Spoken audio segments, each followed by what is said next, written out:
Okay, if you are still with me, we are now on question 10, where you have been given an equation of a straight line y equals 4x minus 3, and you had to find the equation of the line which is parallel to this line, and that line passes through the point minus 1, minus 1. As we discussed many times in lessons, no pressure and no blame. Yeah. If we have two lines and they are parallel to each other, that means that their gradient is the same. You see, they are parallel, their steepness is the same. True? Their steepness is the same. So their gradient is the same. The number that is responsible for the gradient is this number at the front, which is 4. So the gradient m is 4. The general equation of a straight line is y equals mx plus c.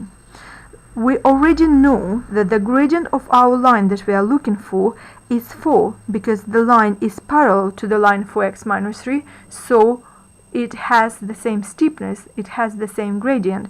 So we know already the value of m. Let's substitute into our equation 4x plus c, right? Okay. Also, we've been given this piece of information. We know that this, our mysterious line, goes through this point.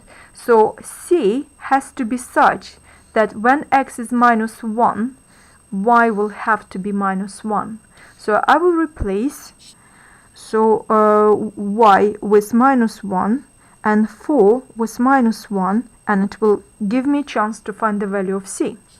Minus 1 is equal to 4 times minus 1 is minus 4 plus c.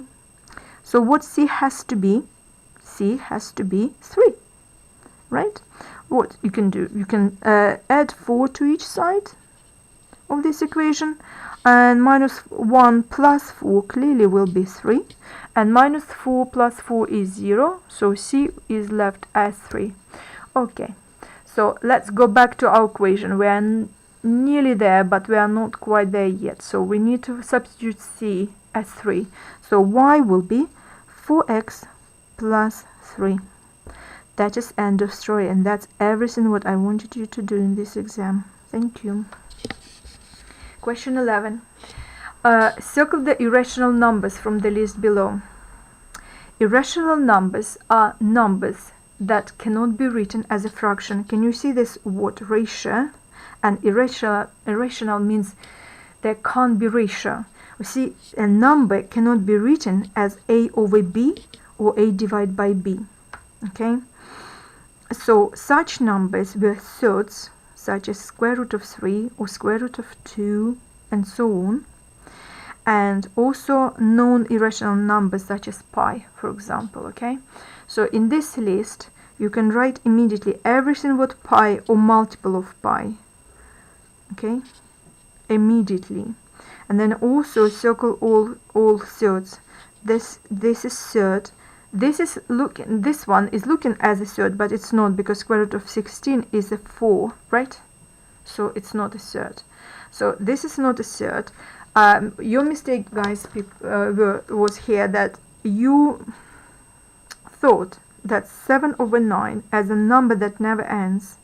Alright, it will be 0.7777, I think. Yeah.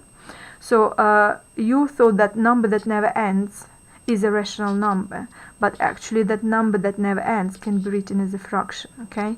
So, and every fraction can be written as a ratio.